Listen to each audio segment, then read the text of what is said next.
మా ఇంటి బంగారం మూవీ రివ్యూ. రివ్యూ స్టార్ట్ చేసే ముందు ప్రొడక్షన్ కొంచెం పెంచుతున్నాను. సెటప్ మార్చాను. లైటింగ్ పెట్టాను. సో, మన కోసమే ఇదంతా. సో, కాంటెంట్ నచ్చితే డెఫినెట్‌గా ఫాలో కొట్టండి, లైక్ చేయండి, అలానే షేర్ చేయండి. సో, మనం రివ్యూ గురించి మాట్లాడేసుకుందాం. మా ఇంటి బంగారం చాలా గ్యాప్ తర్వాత సమంతగా నటించారు. రాజ్ గారు, రాజ్ అండ్ డీకే కాంబినేషన్‌లో రాజ్ గారు he presented and wrote and he created the movie. It was directed by Nandini Reddy గారు. సినిమా ఎలా ఉంది అంటే నాకైతే వర్కౌట్ అవ్వలే భయ్యా అసలు. అస్సలు వర్కౌట్ అవ్వలే నాకు. అంటే ఒక పాయింట్‌లో ఏమైందంటే క్లైమాక్స్‌కి వచ్చేసరికి ఇంక అవ్వగొట్టండ్రా బాబు అనే ఫీల్‌లోకి వెళ్ళిపోయాను నేనైతే. అంటే ఆ ఎమోషనల్ కనెక్ట్ ఏదైతే ఉంటదో క్యారెక్టర్స్‌తో అస్సలు కుదరలేదు నాకు. బికాజ్ సీ స్టోరీ వైస్ మనం చూసుకుంటే ప్రమోషనల్ కాంటెంట్స్, టీజర్స్, ట్రైలర్స్ అన్నీ చూస్తే మనకొక ఐడియా వచ్చేస్తది. ఓకే. సమంత గారు ఒకరిని ప్రేమిస్తారు. ఆవిడ క్యారెక్టర్ ఒకరిని ప్రేమిస్తారు.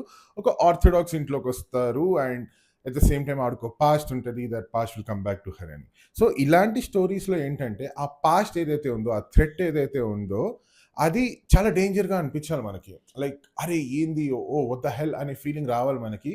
బట్ ఇందులో అయితే అది ఫస్ట్ ఆఫ్ ఆల్ ఆ ఫ్లాష్ బ్యాక్ పోర్షన్ ఒక 5, 10 నిమిషాల్లో కొట్టేస్తారు. అది కూడా ఒక నరేషన్ లాగా వెళ్ళిపోతుంది. సో, మనం కనెక్ట్ అవ్వం దానికి. నేను అట్‌లీస్ట్ కనెక్ట్ అవ్వలేదు దానికి. So, if I don't get connected to the thread అప్పుడు why would I root for that character? For the main character to escape out of it. అలానే అనిపించింది నాకు. So, yeah! నాకది పెద్ద వర్కౌట్ అవ్వలేదు. అండ్ 5, 10 నిమిషాల్లో కూడా అంత డీటెయిల్స్ ఏం రావు మనకి. ఒక ప్లెయిన్ నరేషన్ వెళ్ళిపోతుంది. So, that's the reason and ఏమో భయ్యా నాకైతే లాగ్ అనిపించింది. నిజంగా చెప్తున్నా కదా! క్లైమాక్స్ దాకా వెళ్ళిపోతుంటే yeah! The action set pieces were good. Design చేశారు. బట్ అగైన్ లైక్ ఆ కనెక్ట్ లేకపోతే ఐ కాంట్ హెల్ప్ ఇట్ కదా!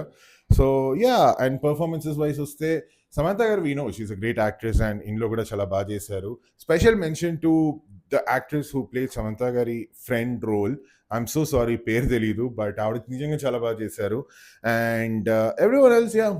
ఉన్న రోల్స్‌లో చేశారు. And cinematography was good enough. It's good. Editing wise I don't know కొన్నిసార్లు అబ్రప్ట్‌గా కట్ అయిపోతుంది. కొన్ని సీన్స్ ఏమో కావాల్సిన దానికంటే ఎక్కువ నడుస్తూ ఉంటాయి. సో, గందరగోళంగా అనిపించింది. And writer Raj garu I don't know man. Raj and TK ఈ మధ్య డిసప్పాయింట్‌మెంట్ మీద డిసప్పాయింట్‌మెంట్స్ ఇస్తున్నారు. So, I don't know. And Nandini Reddy garu like okay. Material అలా ఉండింది. She could have done a better job with the uh, length or the edit or something. But yeah! Totally disappointed. ఎందుకంటే the idea was good on paper. But execution అయితే దారుణంగా fail అయింది. So, yeah! If you want try it, do try it. ఎప్పుడు సినిమాకి వెళ్ళమనే చెప్తాను నేనైతే.